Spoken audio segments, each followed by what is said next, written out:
Welcome to SRJC's #1 news broadcast. Today is Thursday, November 16th, 2017.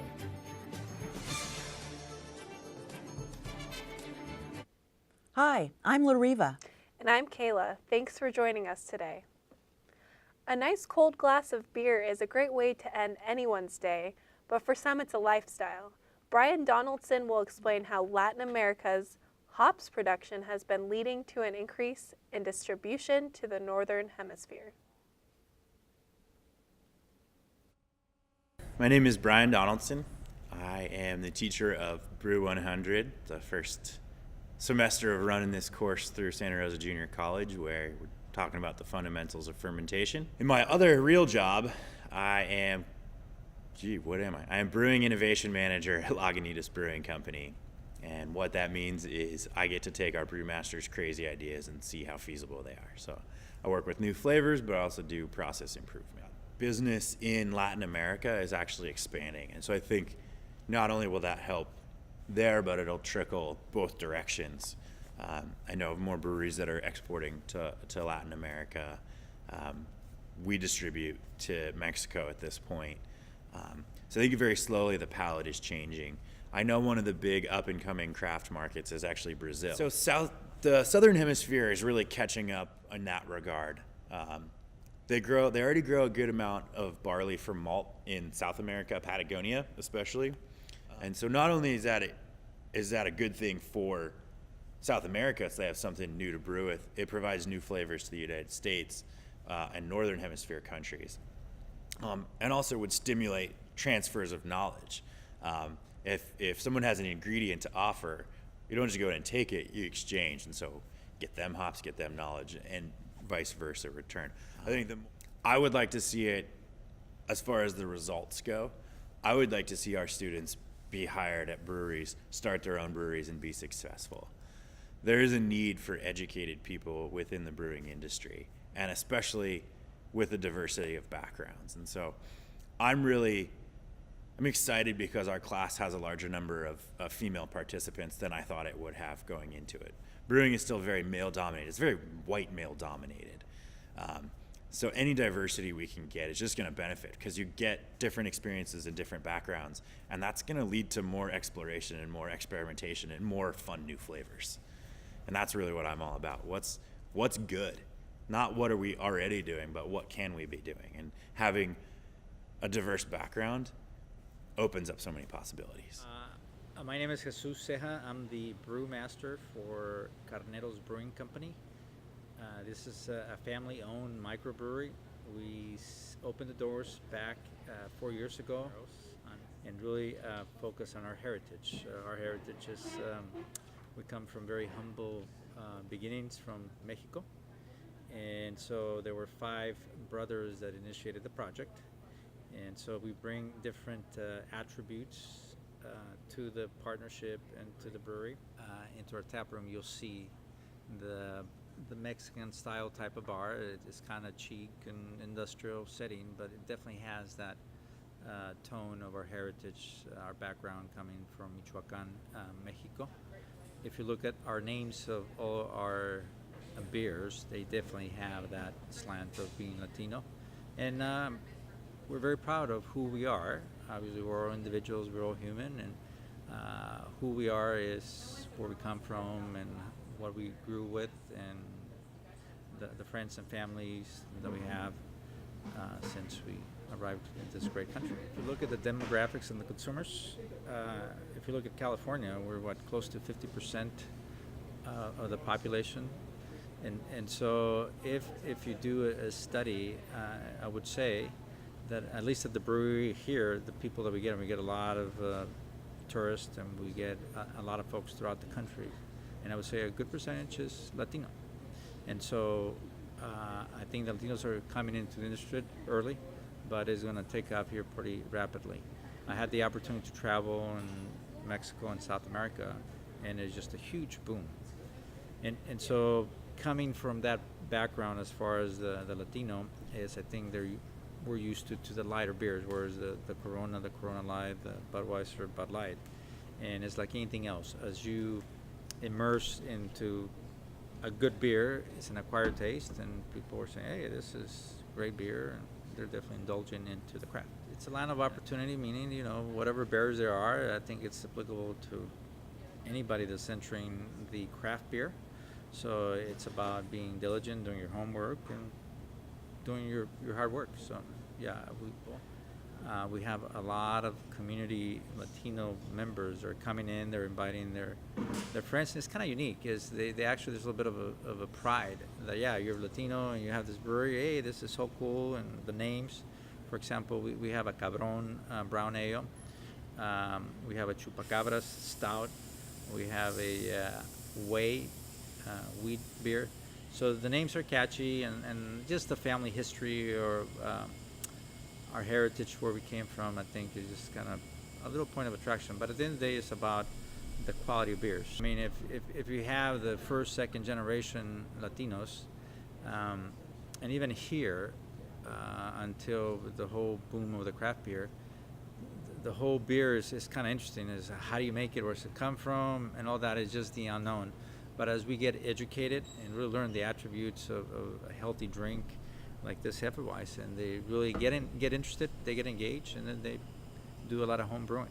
So a lot of the very successful craft brewers started as home brewers, experimenting in the creativity and just getting immersed. So as Latinos, I think it's just a matter of time. We'll definitely get there. Thank you, Brian, for educating us on the ins and the outs of the Latin American beer industry.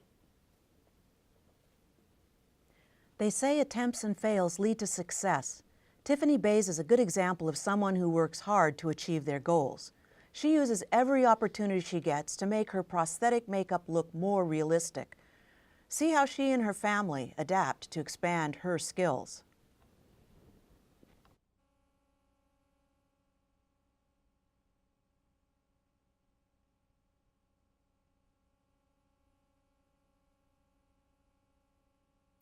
My name is Tiffany Bays. I'm 18 years old and I'm from Willits, California. I was always into makeup. I really got fascinated with the special effects and prosthetics and how you can make anything look real with just makeup. So I tried to do a burn on myself and that's it. So I decided to create an Instagram for my makeup, and I remember having 130 followers, and this news company decided to create an article about me, and that's when it really blew up, and I gained thousands of followers after that. I guess the most popular makeup I've done is the Tor open neck, and I think the one where my head is floating. My name is Rebecca Bays. I'm 22 years old. I was born in Willits, California, and I now live in Santa Rosa, California. Being Tiffany's sister is fun, except for sometimes we'll just be sitting there and all of a sudden she's like, let me do a makeup look on you. Let me do something on you. And I'm just like, okay, here goes 2 hours of my life. It can get sticky. It can get gross. It can get painful, but it's always fun. I just want to be able to create things for people, and I really want to be able to create prosthetics in the future. I think that's something that I really am into, is the prosthetics. Practice. You always have to practice to get better. It's not going to be like you do one makeup look and it's going to look perfect. You have to, it's trial and error. It's going to look bad at first. It's not going to look realistic, and just keep practice and look up real injuries is the best way to get a real effect. I don't think the fame has exactly gone to her head. It's definitely motivated her. It's made her want to do more and to strive to actually get a lot better and really go as realistic as possible. Okay, so this is the finished result.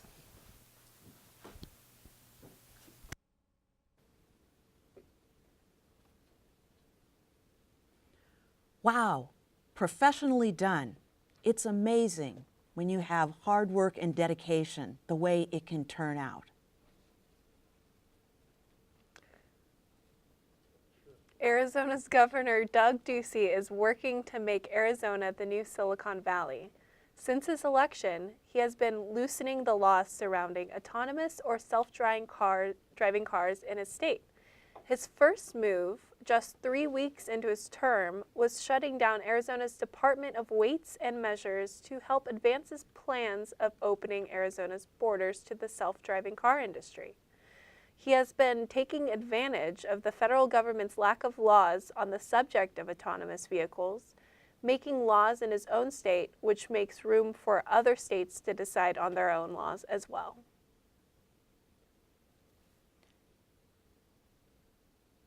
Arizona's payoff for being the forerunner in this industry has created a huge tech boom for Arizona, with companies opening headquarters and factories in the Phoenix area.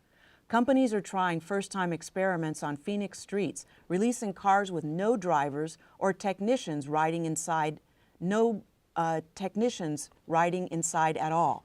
The state is still figuring out the legalities and logistics of liability in the event of an accident, but the state is letting the tech heads lead the way on that front.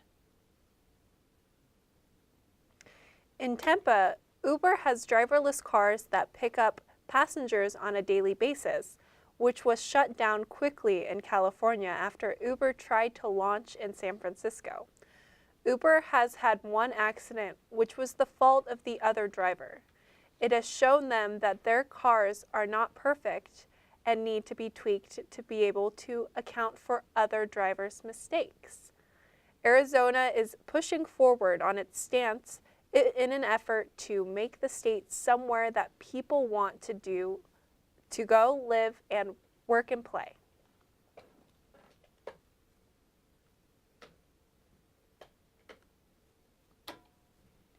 In other news, the Tubbs fire that swept through Sonoma County last month resulted in 21 fatalities.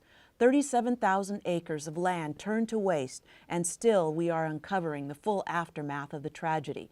Deputy Fire Chief Bill Shubin of Santa Rosa Fire Department made the following statement: "Residents should be alert as storms sweep in Monday morning and continue on and off through the week.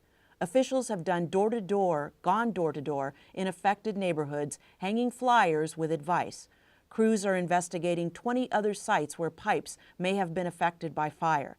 Santa Rosa City officials gathered with residents Sunday afternoon to discuss the wildfires destroyed storm drain pipes, leaving unstable hollow cave-like structures underground, creating the threat for sinkholes and landslides. The officials said pipes at 8 other locations burned, which could prompt more sinkholes as well as landslides and flooding during the coming storms. Speaking of weather, here's the weatherman with this week's forecast.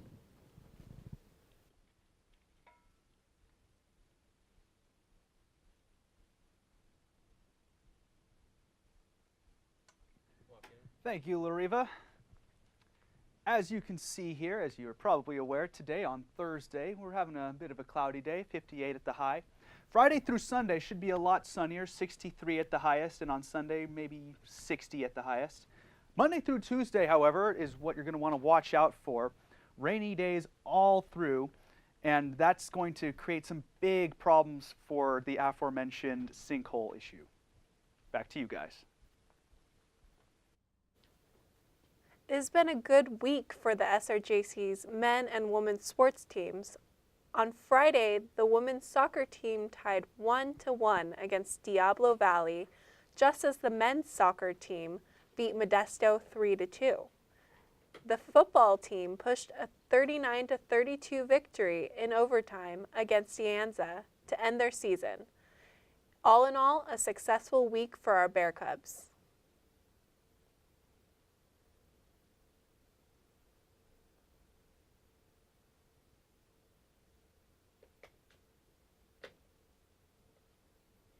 Sure was, Kayla. Unfortunately, that's all the time we have for now. This is Lariva.